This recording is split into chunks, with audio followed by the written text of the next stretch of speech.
मोठा बुरुज आहे का? हा, त्या बुरुजाला गेलं की तिकडे पाहुणा लेक पूर्ण दिसते. तुंगी किल्ला, तिकोना किल्ला, तुंग तो मालेवाडी म्हणून आमचा गाव आहे तिथं खाली. तुम्ही त्या बुरुजावर गेलेच नाही ना? नाही. तोप आहेत इथं, वाडे आहेत. पुढे गेले की तटबंदी पूर्ण. त्या साईडला काय आहे? त्या साईडला काहीच आहे. तिथे तटबंदी आहे. जिथं खालून वरती आले ना, तिथं थोड्या जाग्यात इकडे थोडीशी तटबंदी, त्या साईडला तटबंदी. असं फिरून तटबंदीने तिथं जाऊ शकता. चालतं. पाण्यावाला आहे तिथून खाली. हा कळला सुरुवातीचा. थँक्यू बघा. तटबंदी बघण्याजोगी आहे. आता आपण आलो आहोत विसापूर किल्ला. आजच्या दिवसातला दुसरा किल्ला. बघा मस्त प्रवेशद्वार. आदित्य पाटील लीड करताना पुन्हा एकदा तुमच्यासाठी. आता खरी आमची ट्रेक सुरू झाले. मागाशी गेलो आम्ही किल्ल्यावर थोड्या वेळापूर्वी लोहगडावर. तिथे नुसत्या पायऱ्याच होत्या आणि ही कशी जंगल वाट आहे. हा, पण आपल्याला येऊ इथे अशी आयडिया नव्हती ना. अचानक मनात आला आपल्या. तर समोर तुम्हाला विसापूर किल्ला दिसत असेल आणि पाण्याचं कुंड नाही बोलता येणार, पाण्याचं टाक, हौद. आताच आम्ही जेवलोय आणि ट्रेकला आलोय 5 मिनिटाची विश्रांती घेऊन. विसापूर हा किल्ला लोहगडाच्या अगदी समोरच आहे. विसापूर आणि लोहगड हे किल्ले इसवी सन 1657 मध्ये छत्रपती शिवाजी महाराजांनी आपल्या ताब्यात घेतले होते.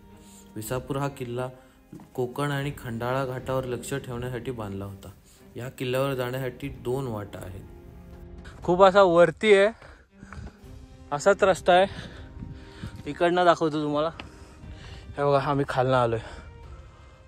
पुणे आणि मुंबई या प्रदेशातील 2 महत्त्वाच्या शहरांदरम्यानच्या स्थानामुळे हा किल्ला सामाजिकदृष्ट्या महत्त्वाचा होता. ब्रिटिश राजवटीत विसापूर किल्ल्याचा वापर लष्करी चौकी म्हणून केला जात होता. तर इकडून असा थोडासा ढासाळला किल्ला व्हिडिओमध्ये दिसतच असेल. हे बघा तिकडे देखील, नाहीतर काहीतरी असेल पूर्वीच्या काळी, पण सध्या तरी ढासाळला असं वाटतं आम्हाला. आणि आता आम्ही वर पोहोचूच 1 मिनिटाच्या अंतरावर आहोत.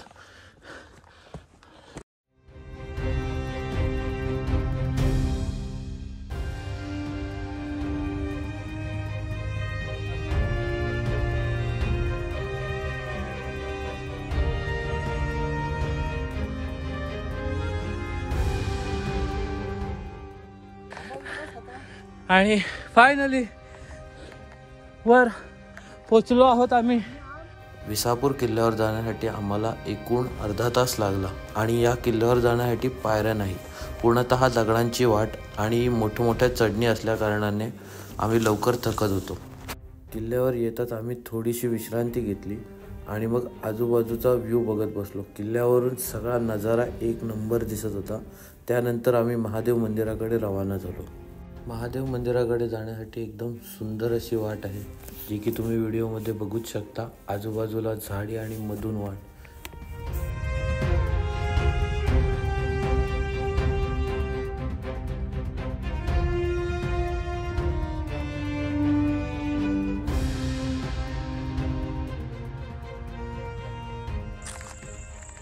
अतिशय पुरातन असा महादेव मंदिर आपल्याला दिसत आहे समोर. बघा मी बाजूच्या एक साईड व्ह्यूज दाखवतो तुम्हाला. सुंदर आणि सुबक आहे आणि आहे तसंच आहे अजून, म्हणजे असं काय हे नाही, ढासाळलेलं नाही अजिबात.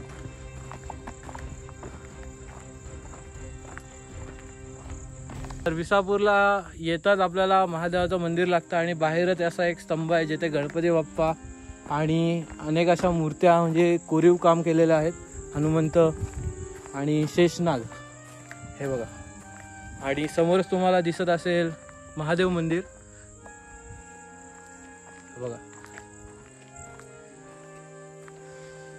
हे आहे शिवमंदिर समोर दिसतंय हे. आणि लगेचच त्याला जोडूनच इथे पाण्याचं असं कुंड आहे हे बघा.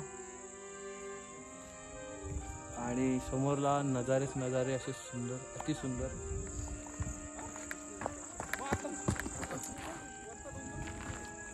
विसापूर किल्ल्याची तटबंदी दिसत असेल समोर, तुम्हाला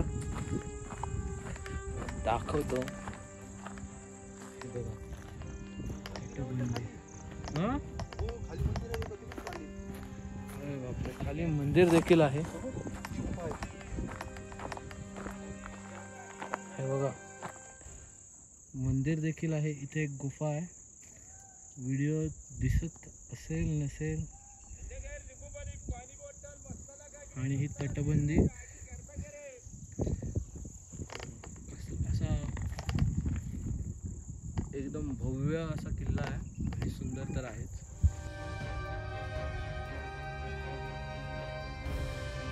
आणि आता आपल्याला समोरच दिसत असेल एक 2 तोफा आहेत इथे, पुरातन अशा, अतिशय पुरातन बोलता येते.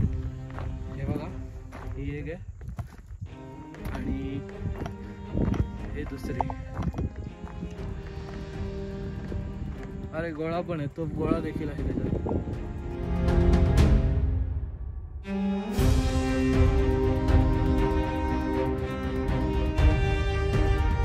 चाललो आहोत. खाली एक मंदिर आहे पुरातन असा, तोच एक्सप्लोर करायला.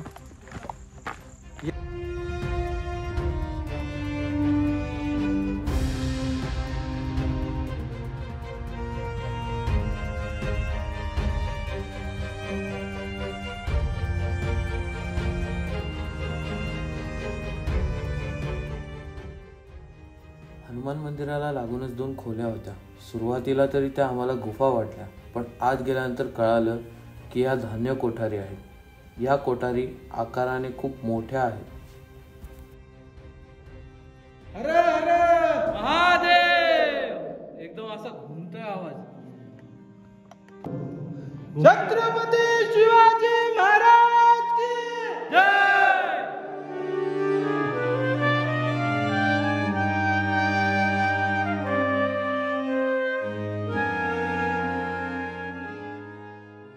हनुमंताचे दर्शन घेऊन आम्ही घरच्या वाटेकडे निघतच होतो. तेवढ्यात आम्हाला एक काका दिसले.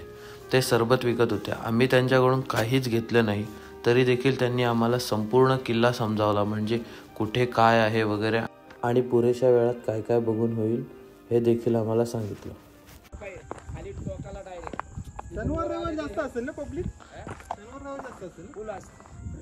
नक्की. तिथून वरती आलं का हे वाड्यात बघायचं. वाड्यापासून पुढं गेलं का एक पाण्यामध्ये मारुतीची मूर्ती आहे. आणि त्या तिकडचे पाण्यामध्ये काय त्या टोकाला तो टोक, तो बुरुंज आहे मोठा. बुरुंज आहे का? हा, त्या बुरुंजाला गेलं की तिकडं पाहुणाला एक पूर्ण दिसते. तुंगी किल्ला, तिकोना किल्ला, तुंग. तो मालेवाडी म्हणून आमचा गाव आहे तिथं खाली. तुम्ही त्या बुरुंजावर गेलेच नाही ना? नाही, आम्ही लोहगडनं आलो. आता आम्हाला जायचं आहे पेणला परत. पेन पनवेल हा, त्याच्यामुळे वेळ नाही हो. असं फिरून अर्धा तास. अर्धा तास ना. चालेल, थँक्यू. टोकाला गेलं का तिकडे दरावजात तोफ आहेत, इथं वाडे आहेत. पुढे गेलं का एक तटबंदी पूर्ण. त्या साईडला काय आहे? त्या साईडला त्या साईडला काहीच आहे. तिथे तटबंदी आहे. जिथं खालून वरती आले ना, हा, तिथं थोड्या जाग्यात इकडे थोडीशी तटबंदी, त्या साईडला तटबंदी. बा असं फिरून तटबंदीने तिथं जाऊ शकता. चालतं. पाण्यावाला आहे तिथून खाली. हा हा, कळला सुरुवातीचा. थँक्यू काका. तटबंदी बघण्याजोगी आहे पुढं. हो हो, बघतो. तर ही बाजूची तटबंदी तुम्हाला दिसतच असेल.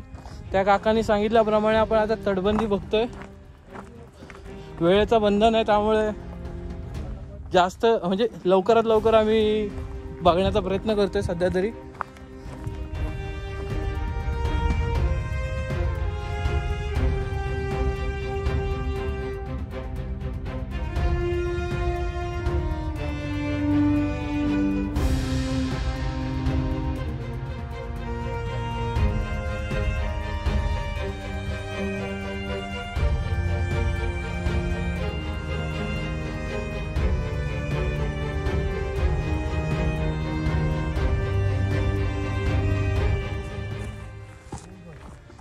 अजून एक तलाव लागलाय आपल्याला.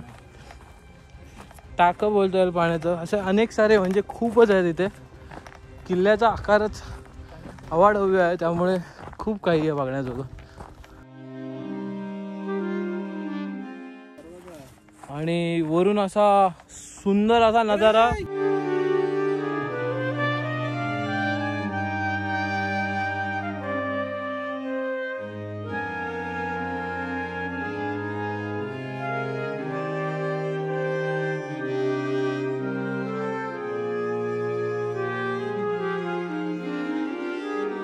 आताच्या प्रत्येक व्हिडिओमध्ये बघितलंच असेल, एकतरी आपला प्राणी मित्र असा लाभतोच.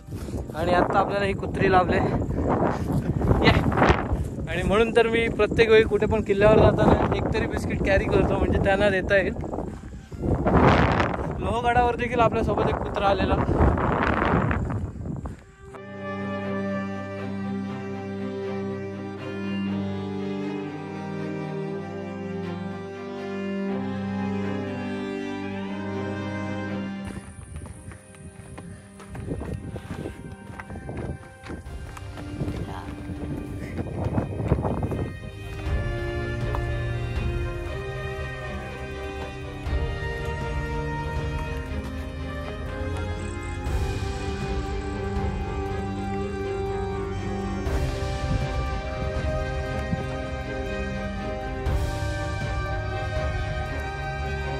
काय असावं?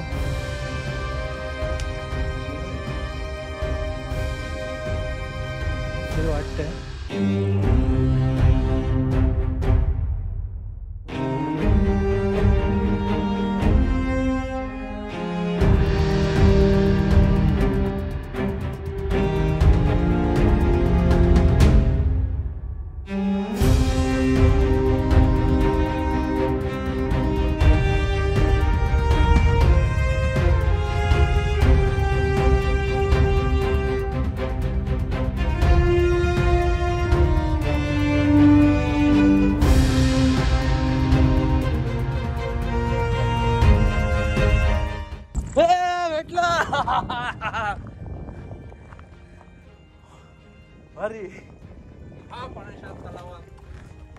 पाण्याच्या टाक्यांमध्ये असा कोरीव काम केलेला हनुमंताचा. बघा मित्रांनो,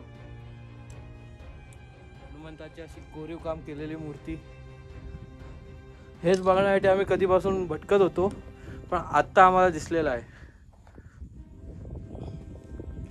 पाण्यात देखील दिसते बघा.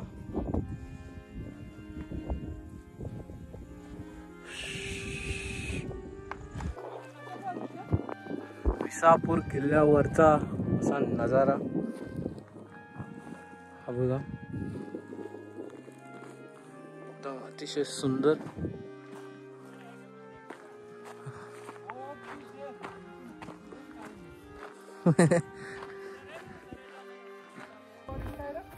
ठाकूरवाडी नव्हती रे, वेगळी वाडी होती. तर लगभग म्हणजे हा किल्ला एक्सप्लोर करणं एका दिवसाचं काम नाहीये, त्यामुळे आम्ही आता निघतोय. एका दिवसात आहे, पण जर तुम्ही सकाळपासून आलात तर. आम्ही सकाळी गेलो लोहगडावर, त्या कारणाने वेळेचं बंधन. आता आम्ही निघालो आमच्या घरच्या रस्त्याला. तर आजची व्हिडिओ इथपर्यंतच होती. Bye. Welcome to my guide. My guys काय? फॉलो मी, सबस्क्राईब, शेअर करा. असे